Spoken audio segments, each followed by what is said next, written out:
अध्याय 23. श्री गणेशाय नमः. जय जयाजी कमळानना दृष्ट दानव असुरमर्दना भक्त काम चोर चंद्रनना यादवेंद्रा आदिपुरुष असो पांडुरंगा करू प्रथम नमन दुसरे चरण संतांची त्यांच्या कृपाशीर्वाद आणि कथेचा विस्तार बाबाजी सद्गुरुदास तुकार बसलेले सर्व श्रोते मंडळी साधू संतांना साष्टांगपणे पात करून कथेला सुरुवात.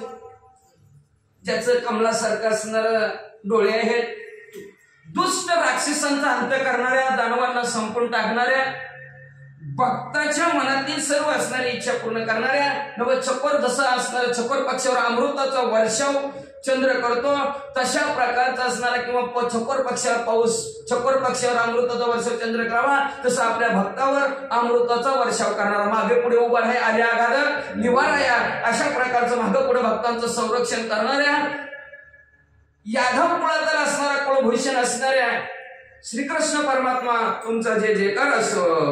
हे पयोब्धी वासाय दुकुळ टिळका पुढे बोलवी कथा नका जेणे श्रुती चित्त दोधिका आनंदाब्दी असो मध्ये असणाऱ्या ह्या क्षीरसागराच्या ठिकाणी वास्तव्य करणाऱ्या यदुकुळाचं असणारं भूषण असणाऱ्या भगवंता पुढची कथा गोड बोलून घ्या जेणेकरून श्रोते मंडळीच्या चित्ताला आनंद होईल अशा प्रकारची गोड कथा आम्हाला सांगा. मागील अध्यायी सौराष्ट्र ग्रामी गोरक्षाने मिनीनाथा मारुनी पुन्हा उठविले परीक्षा देऊनी श्री गुरुच्या भावनी. मागच्या अध्यायाच्या ठिकाणी आपण गोड कथा ऐकली. सद्गुरूचा जो काय भाव होता तो भाव असणारा प्रकट करण्यासाठी गोरक्षनाथाने मिन्नाथाला संपवलं आणि संपून पुन्हा असणारा जिवंत केला. ही एकमेकांनी परीक्षा घेताना आपण कथा ऐकली. मच्छिंद्र धरुणी अज्ञापन मिननाथ सवे केले रुदन परी गोरक्षांचे जाणीव पण परीक्षेत आणले. अज्ञान पण मच्छिंद्रनाथाने घेतलं. आपण बी घेत असतो की कधी कधी पोरांना कळते का नाही बघू काय करते तशा प्रकारचं अज्ञान पण मच्छिंद्रनाथाने घेतलं आणि अज्ञानाने रडू लागलेले. माझा गोरक्ष गेला, माझा मिन्नाथ गेला म्हणून रडायला लागलेले आहेत. पण त्याच्यात गोरक्षनाथाचं जाणीव पण शहाणपण त्यांनी पाहिलं. जाणीव किती असणारे योग्य ज्ञान गोरक्षनाथाला प्राप्त झाले हे रडण्यातून अज्ञानाने बघितलं गेलं. ही कथा आपण असणाऱ्या मागच्या अध्यायाच्या ठिकाणी ऐकली. परीक्षेत पास गोरक्षनाथ झाले. असो या परी तेथून निघून मार्गी करीत चालले गमन तो तैलंगा देशी गोदा संगमन समुद्र तीरापात. असो तिथून असणाऱ्या सौराष्ट्रातून मार्गक्रमण करत आहे. तेलंगणा देशाला गेला, तामिळनाडू. तिथून असणारा मार्गक्रमण करत असणारा तिथंच गोदा असणारा त्रिवेणी संगम आहे. प्रयागराज असेल किंवा असणारा गोदावरी नदी वाहत आहे. त्या गोदावरी नदीचा तट धरला गेला आणि फिरत निघालेले आहे. गोदा संगमी करून स्नान आत्मलिंग शिवाते भावे पूजून तेथून गोदेचे तट धरून पश्चिम दिशे गमन. गोदा नदीच्या ठिकाणी असणारा तिथं तेलंगणाच्या ठिकाणी त्रिवेणी संगम केला. संगमाच्या ठिकाणी स्नान केलं. तिथूनच गोदावरी नदीचा असणारा तट म्हणजे तिच्या किनाऱ्याने आपल्या इकडचा भाग म्हणायचा नाही. पश्चिम भाग आहे आपल्या इकडचा आणि ह्या पश्चिम भागाकडे मच्छिंद्रनाथाची स्वारी येऊ लागली. तो 12 लिंगातील लिंग समर्थ आवड्या आणि परळी वैजनाथ तय करून या सवे गोदा तीर्थ घेऊन या चालले. मग असणारा आत्मलिंग कृपामध्ये असणारा भगवंत ह्या पश्चिम दिशेकडे आहे. त्याच्यात आहेत औंढ्या नागनाथ आणि परळी वैजनाथ. तिकडे गेले बघा मच्छिंद्रनाथ. मग असणार तिथंच असणार गोदावरी नदीची नदी आहे. त्या तीर्थाचं स्नान केलं मच्छिंद्रनाथाने.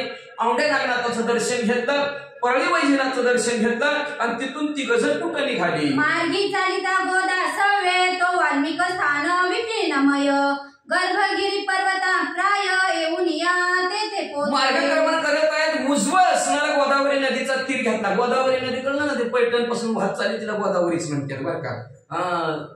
नाथसागर अडवली तिथून पुढे चालली तिला गोदावरी नदीच म्हणतात. मग असणार ती गोदावरी नदीचं तट धरलेला आहे. तसंच जात असताना ते वाल्मिक ऋषीचा आश्रम असणार अरण्य अलीकडे असणार बीडच्या अलीकडच आहे. तिथं राक्षस भुवंती गाव आहे ते का तिथंच असणार हे वाल्मिक ऋषीचा आश्रम आहे.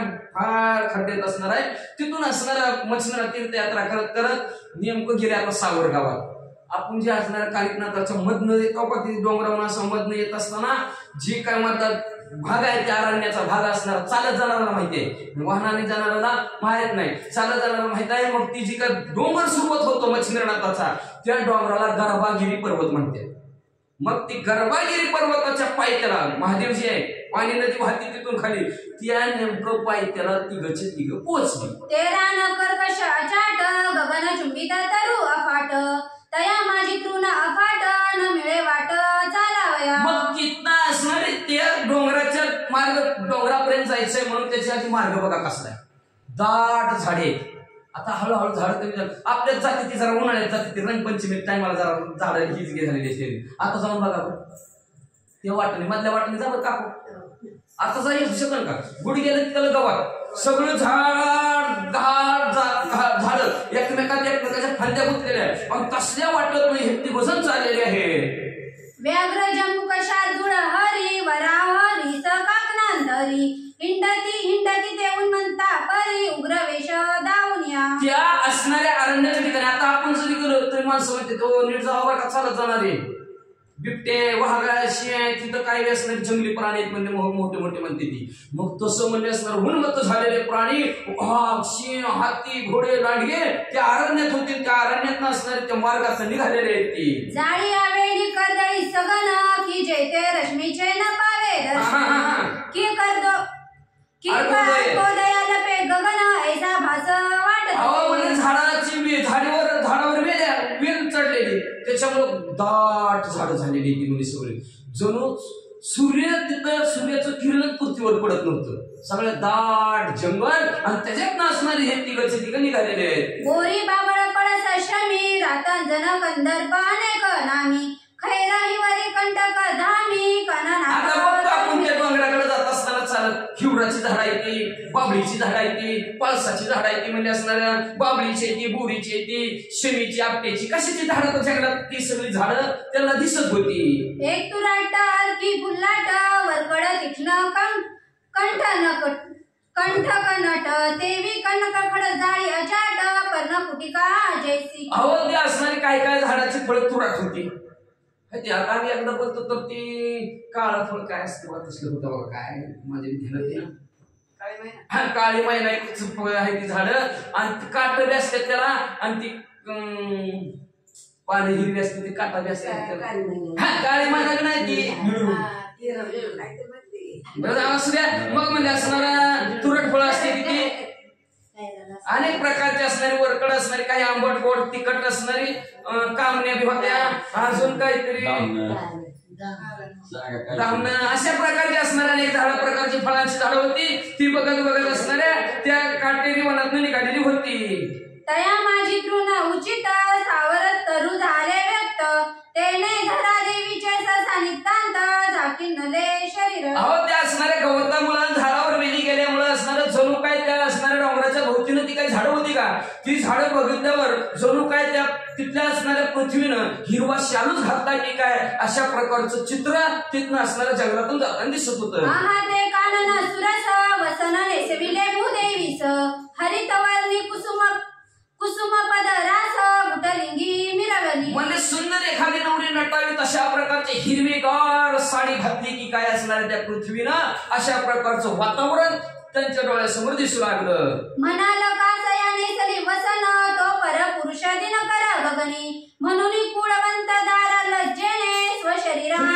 अशी हिरवीगार साडी नेली पृथ्वी विमानात शंका निर्माण झाला सगळं उपमा ग्रंथ करते का दिली तर म्हणजे असणारा परपुरुष असणारा जो काय सूर्य आहे त्या सूर्याला पाहून ती पृथ्वी लाजली काय की म्हणून तिनं म्हणजे झाड रुपये असणारी हिरवी साडी अंगावर परिधान केली असं भासू लागलं म्हणतात. मित्रकांत जागा सांडुनी बैसल्या अंबुज भागा धरा देवीच्या लज्जित मार्गा लक्ष्मीया रक्षिले. म्हणून म्हणजे असणारा जी काय सूर्याची किरण आहेत का ती म्हणजे असणाऱ्या त्या स्त्रीला बघून वरच्यावर फांदीवरच बसली म्हणजे असणार आणि तिने आपल्या ह्या पृथ्वीने आपली त्या झाडांनी आपली लाज राखली असं ग्रंथकर्ते म्हणतात. दर्शन नोहे महिपाट तेथे तेथे पाहुण्या मचिंद्र सुबट माना माझी. अशा प्रकारचं अरण्य दाट लागलेलं आहे. त्यावेळेस मच्छिंद्रनाथाच्या मनात एकदम असणार धस केलं घाबरले का दत्सकला परिकवन अर्थ कनक विट जो होती भस्म जोळीत तस्कर कोणी हरतिले तीत म्हणून चित्ती विस्मित. दत्सकला म्हणजे अंतःकरणाच्या ठिकाणी का झोळीत सोन्याची वीट होती आणि ती वीट मनात आलं बघा सोनं किती बी असू द्या, मनात आलं चोर येतात म्हणजे रातभर झोपत नाही. खातरच काहीतरी असतं ना, म्हणून तशा प्रकारचं म्हणजे मनात आलं आपल्यापाशी वीट आहे, असल्या अरण्यातनं चालय घाबरल्यानंतर तैसा नव्हे आणि अर्थ गोरक्षाचा लोभी स्वार्थ पहावया परीक्षेत मच्छिंद्रनाथ उदेला. तसं नव्हे म्हणजे असणार घाबरले एका बाजून, पण का घाबरले तर गोरक्षनाथाची परीक्षा पाहिजे. अजून त्यांच्या अंतःकरणाच्या ठिकाणी किती स्वार्थ आहे ते इथंच नेमकं काय करतात, स्वतःच्या खिशात घालत्यात का आपल्यासाठी सगळ्यात मिळून खायचं म्हणून ठेवत्यात का कुठंतरी ते इथंच दानधर्म करतात, काय बघ करतात हे पाहण्यासाठी मच्छिंद्रनाथ काय करू लागले. आपण घेऊन अज्ञान पाहे गोरक्षांचे लक्षण ना तरी प्रतापवान तस्कर भय त्या नाही. आपण अज्ञान पण घेतलं, सांभाळायला पिशवी दुसरीकडे द्यावी, ते पिशवीतलं कपाळा हाणावं. काय उपयोग आहे सारख्या सांगितलं त्याला साव चोर म्हणतात, काय उपयोग आहे असल्या साव चोराचा म्हणजे. मग हे कितपत साव चोर आहे का व्यवस्थित आहे. अज्ञान पण घेतलं गोरक्षनाथ परीक्षा घेण्यासाठी मच्छिंद्रनाथाने अज्ञान पण घेतलं आणि पाहू गोरक्षनाथ काय करतात, लक्षण पाहू त्यांची काय करतात म्हणजे असणार नाही तर प्रतापवान मच्छिंद्रनाथ आहे. करेल तो काय नो हे महाराज करतो मागतो मान्य करतो, शक्ती आहे त्यांच्याकडे आणि त्याला काय वाटण्याची भीती आहे काय सोन्याची इटाची असं थोड्या वेळा नाही का काय करतात मच्छिंद्रनाथ गोरक्षनाथ, काय गरज आहे का त्याला कशाची भीती आहे का चोराची नाही, पण त्या गोरक्षनाथाने परीक्षा पाहण्यासाठी घाबरले म्हणतात. की तमाचा प्रताप जेठी अर्का संचरे भया पोटी की उद्धीची बळी चंचुप पोटी लागता कोप काय करारते. किंवा म्हणजे असणार जे काय अंधार आहे आणि तो अंधार म्हणजे असणार आपल्या प्रतापाच्या जोरावर सूर्याकडे गेला, काय होईल अंधार संपूर्णच जाईल की म्हणजे असणार. किंवा म्हणजे असणार एखाद्या असणारा समुद्राच्या जवळ गेला आणि चुचीनं म्हणतात थांबून समुद्राला गिळून टाकतो संपूर्ण टाकतो म्हणजे समुद्राला काय राग आहे का कसं काहीच नाही. तसं म्हणजे त्याला काहीच भीती नाही, पण मग गोरक्षनाथाची परीक्षा घेण्यासाठी की मशकाचे उड्डाणे मंदरा छळ व्यापेले की भयाने की सर्पकृत किंवा वृक्षकंद शाणे खगेद्रा काय चिलट म्हणला पर्वत थांब तुला आता धड देऊन पाडतोस, घाबरत काय ती पर्वत.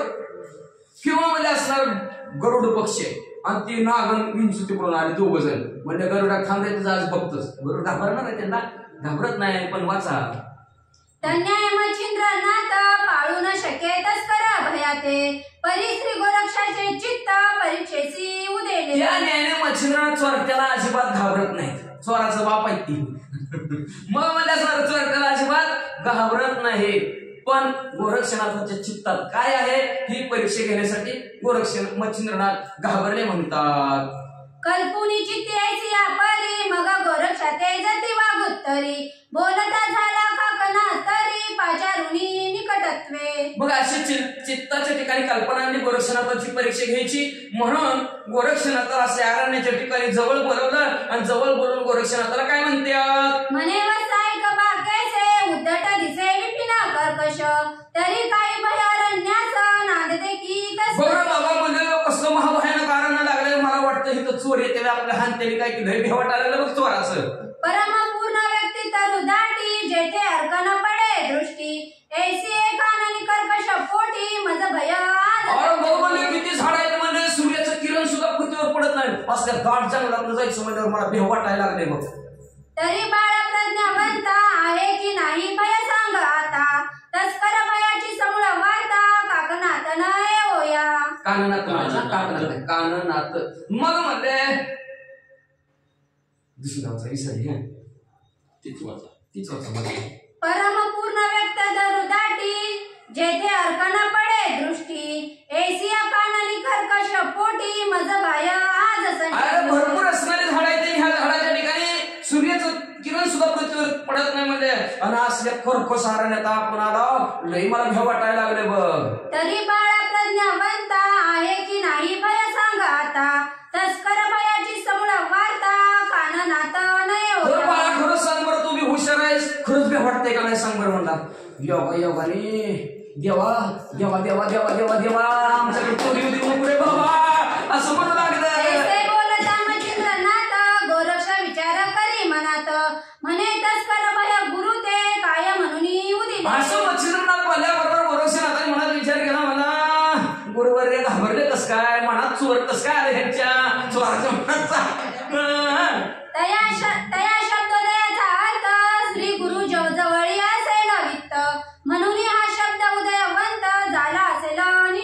शब्दाचा अर्थ काढला.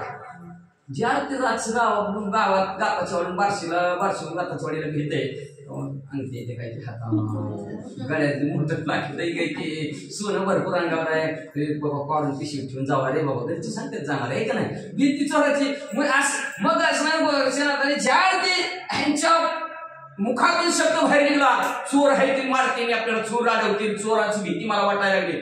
ज्या चोर असणारा शब्द ह्यांच्या मुखातून निघाला त्या ह्यांच्या जवळ वित्त ऐकायची काहीतरी पैसा काय काय की असं मनात गोरक्षनाथांच्या आलं. तरी तो म्हणे ताता कैसे समजावे फुलावरणी रुका द्यावी नावे ऐसे शब्दावरून मान समजावे ओळखावे सुज्ञानी माणसाने शब्दावर ओळखायला पाहिजे. ता म्हणलं की ताक ओळखायला पाहिजे. तसं म्हणजे असणार झाड झाली जे फुले आणि माणूस झाली जे बोले बोलण्यावर माणसं ओळखायला पाहिजे आणि फुलावरून झाड ओळखायला पाहिजे किंवा झाडावर फुल ओळखायला पाहिजे. ही झाड आहे बाबा ह्या फुलाचं झाड आहे तसं ओळखायला पाहिजे. तसं गोरक्षनाथांनी ओळखीला म्हणतात. तस्मात गुरुपाशी वित्त आहे कायसे विचारित तरी या शब्दाचे असे भ्रांत निरसुनी दूर करावी. मग त्याप्रमाणे आपल्या गुरुजवळ काहीतरी धन असेल मग तर घाबरल्यात म्हणजे मग आपल्या मनात नको समसम गुरुच्या बी मनात नको समसम बोलून दाखवू म्हणले. ऐसे योजनी गोरक्षनाथ मौन धरुणी मार्गी चालत परिखाननी अधिकोत्तरात भयानक दिसे. असं गोरक्षनाथाने असणारा मनात विचार केलेला दोघं पुढं चालत आहे चालता ती तळ वलांडलं काय का नाही तळ वलांडलं आणि तळ वलांडल्याबरोबर तर मग तर पुढं तर रस्ता डांबरी केलेला रस्ता डांबरी रस्ता वलांड्यावर मग तर कसं आहे मग डोंगरावर पाय असा की कसं चालायचं कशी झालं आणि तवा ती एरिया बघितला तवा तरी तस्कर भया येथे आहे की नाही सांग माते परी गोरक्ष उत्तराते काहीच तयाते न देई. आता रस्ता बी संपलाय म्हणजे डांबरी आता नवीन केली म्हणजे ती बी संपली पहिली नव्हती आता संपली म्हणजे आता तर लय भयानक लागले खाली उतरायचं खाली सरायचं वाकडं तिकडं वाटणी जायचं म्हणजे आता तर सांग बरं गोरक्षनाथ आता तर इथं येत्या का नाही चुरटी म्हणला गोरक्षनाथाने काहीच उत्तर दिलं नाही गप्प बसलं. चला जैसा विश्वामित्र समर्थ मकर क्षणात्या श्रीरामार्थ स्थविता तेने दशरथाते परी उत्तर न दे. विश्वामित्र यज्ञ करत होता आणि यज्ञाला मारीची मामा आणि सुबाहू दोन राक्षस त्रास द्यायची यज्ञच परिपूर्ण होऊ देत नव्हतं. विश्वामित्राला कळलं दशरथ राजाला 2 मुलं झाले 4 मुलं झालेले आहेत त्याच्यातनं अखिल कोटी ब्रह्मांडाचा नायक प्रभू रामचंद्र पृथ्वी तलावर अवतरित झालेले आहेत. मग विश्वामित्राला वाटलं प्रभू रामचंद्र लक्ष्मण म्हणजे तुमची पोरं माझ्या असणाऱ्या यज्ञाच्या रक्षणाला द्या रक्षण करते म्हणून दशरथ राजाकडे गेलं. दशरथ राजाला म्हणले लय राक्षस त्रास देतात तुमची पोरं द्या की. दशरथ राजाने कपाळाला हात लावला म्हणला इतकी नवस केले ती एका बायकोला झाली नाही ती दुसरीला झाली नाही ती तिसरीला झाली नाही ती 700 तरी केले तरी पोरं झाली नाही ती. आता कशी तरी 4 झाले ती तरी हिरोलीत मागायला राक्षसाच्या तोंडात घालायला गपत बसले. नाही मी म्हणलं नाही होई मी म्हणलं नाही तसं गोरक्षनाथ नाही मी म्हणलं नाही बाई म्हणलं नाही वाचत. त्याची न्याय गोरक्ष मौन धरुणी गमत सेज सुपतावनी तो पुढे चालता देखील पाणी संचळपणी स्थिरावले. मग काहीच बोलले नाहीत. अशा प्रकारचं असणार त्याने गोरक्षनाथ गप्प बसलेले आहेत. थोडस असणार पुढे सरकल्याबरोबर वडा लागला. वडा आहे ना महादेवाचं मंदिर आहे आणि तिथं असणार वडा व्हायला लागला. त्या वड्याचं पाण्याचं ठिकाण बघितलं आणि त्या पाण्याच्या ठिकाणापाशी थांबले. उदक पाहता संचळवंत गोरक्ष वदे मच्छिंद्रनाथ म्हणे बा गोरक्ष संचरत येथे उदक आहे नेट. मग त्या असणार त्या स्वच्छ पाणी बघितल्याबरोबर मच्छिंद्रनाथ म्हणजे आपण इथंच थांबू म्हणजे असणार थोडा पाणी पिऊ म्हणजे असणार थोडा आराम करू म्हणजे असणार कुठून चलून त्या औंड्या नारनाथापासून परळीपासून चालत आला म्हणजे दमून गेला. थोडं पाणी दिसते म्हणजे इथं पाणी पिऊ आणि आपलं मार्गक्रमण करू. तरी माझी झोळी कक्षेत घालून पुढे काहीसे करी गमन तो मी हे तो लगबगे करून दिशा फिरून पाडस. मग काय करे माझी झोळी तुझ्याकडे घे म्हणजे असणार तुझ्या कशी ठेव म्हणजे मी थोडस पलीकडे चालताना असणार बाहेर जायचे असणारे दिशा फिरून येतो पाडसं म्हणजे असणार बाहेर जाऊन येतो म्हणल्या तर माझी झोळी तुझ्यापाशी राहू दे. ऐसे म्हणता मच्छिंद्रनाथ अवश्य गोरक्ष म्हणे त्यास मग स्कंदी वाहुनी मिनी नाथास कक्षी जोळी घातली. बरं म्हणले बरं म्हणले जावा तुम्ही मागे थांबलं ना बाहेर जाण्यासाठी मच्छिंद्रनाथ थांबल्याबरोबर लगेच इकडच्या धुळी घातली काठीमध्ये गोरक्षनाथाने मच्छिंद्रनाथाची मिन्नाथाला उचललं खांद्यावर घेतलं आणि त्या पाण्यापासून असणार थोडं निघलं आता पायऱ्या लागणार आहे त्या आता पायऱ्या गेल्या पहिल्या पायऱ्या नव्हत्या त्या हाय असा डोंगरच होता मग ते असणार त्या पायऱ्याच्या थोडस अलीकडं अजून त्या शिळावर त्या पुलावर असायचं म्हणायचं वाचा परी घालिता कक्षे झोळी वजन वस्त लागे हस्त कमळी मग मनात म्हणे प्रताप बळी भय जातीचे जमा गोरक्षनाथाने झोळीत टाकत घातली की झोळीत लागलं वजन झोळीत वजन लागल्या बरोबर म्हणजे ह्याच्यातच काहीतरी भीती हाय असं लक्षात आलं ऐसे म्हणून स्वचित्तात स्कंदी वाहुनी मीननाथ मच्छिंद्रा सोडून थिल्लनाथ पूजे जात सशिष्य अशा प्रकारचा चित्ताच्या ठिकाणी विचार केला ह्याच्यातच भीती आहे म्हणजे तशीच अडकवली मी नाताला खांद्यावर घेतलं मच्छिंद्रनाथ महागच होतं तवरच असणार पुढं ती शिळा पिळा ओलांडून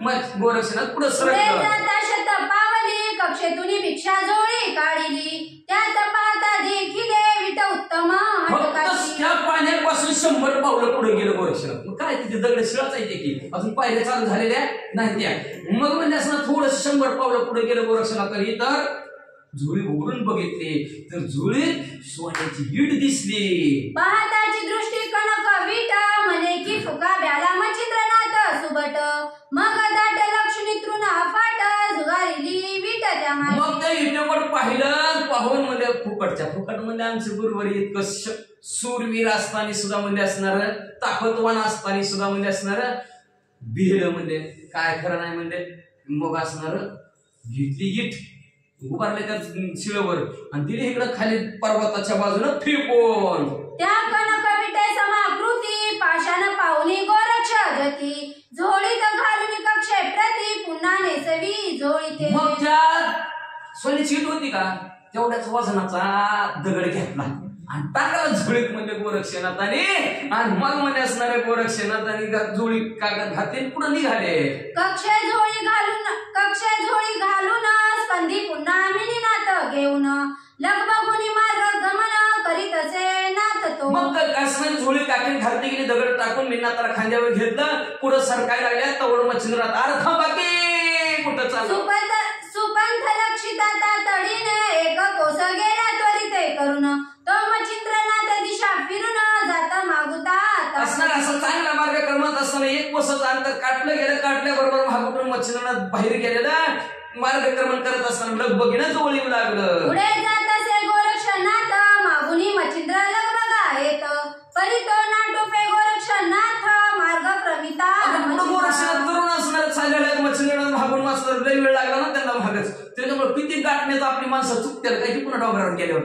किती फलत पाळतात तरी काही दोघांची भेट होईना म्हणजे वाचा परी तू कॅनेटे भावे मार्ग मिळता नाटो पावे परी लघुशन केला की धावे संगत संगमी मिळाले मग असणार इतक्यात म्हणजे असणार गोरक्षनाथ म्हणजे लय गुरुवर आहे मागे लागल्यात म्हणजे आपण बी जसं ती बाहेर गेल्यात तसं आपण बी जावं आहे का नाही संगत संगमी कसं असतं लघुशंकेसाठी थांबावं लागतं म्हणजे असणार मग लघुशंकेसाठी गोरक्षनाथ आणि मीना थांबले तेवढ्यात मच्छिंद्रनाथाने त्यांना जाऊन गाठलं या परिश्रमच्या सर्वांशी जावे लागत आहे सर्वानुभवे संगत संगमी होऊन आठावे विसावयासी महाराजा मग याच्यासाठी असणार सिंहाने सुद्धा प्रत्येकाला जावं लागतं राजा असो किंवा रंग पोटी मलमूत्र असे मलमूत्र जर नसलं तर पोटात 4-5 दिवस बाहेर नाही जावं मग आहे मी कुठं झालं ती डॉक्टरची भरती पण आहे का नाही म्हणून कुणी कसं राजा असो किंवा रंग असो सगळ्याला जावंच लागतं तो असणारा मग सर्वांना जावं लागतं आणि मग तसं ते थांबलं गोरक्षनाथ थांबलं की ही जाऊन त्यांना भेटलं आणि भेटल्यानंतर काय का नाही का दिंडीत एखादं मागं राहिलं तर तिला कशासाठी तरी माग बाहेर जाण्याचं थांबतंय पुन्हा थोडी पुढची थांबते तीच कशाला नाही ही जाऊन त्यांना मिसळतंय तसं ही जाऊन मिसळले यायची अपरी आहे गमन देवी मच्छिंद्र आले घडून परमता तरी करिता गमन परितो न मिळे गोरक्ष मग अशा प्रकारचं असणार चालत असणार तातडीनं मागून असणार जाऊन गोरक्षनाथाला भेटण्याचा प्रयत्न करतात तरी असणार गोरक्षनाथ काय भेटाना थांबलं नाही तरच म्हणजे वाचा ऐसे परी गोरक्ष नंदन पुढे चालला सुपंत पथाने मार्ग काढला दीड योजन जाणूनी पुन्हा गोरक्षनाथ मी थांबलंच नाही तर म्हणजे पळूच गेलं पुढे बघतोच म्हणले कसं काय लय 10 वर्षात चोरट्याला म्हणजे आता एकट्याला सोडतो म्हणजे एकट्याला सोडतो म्हणजे. मग तर म्हणजे 1.5 कोसाचं अंतर का पडला लाटला गोरक्षनाथ. 1.5 कोस लांबच आता हळदी चोरांनी म्हणजे माग.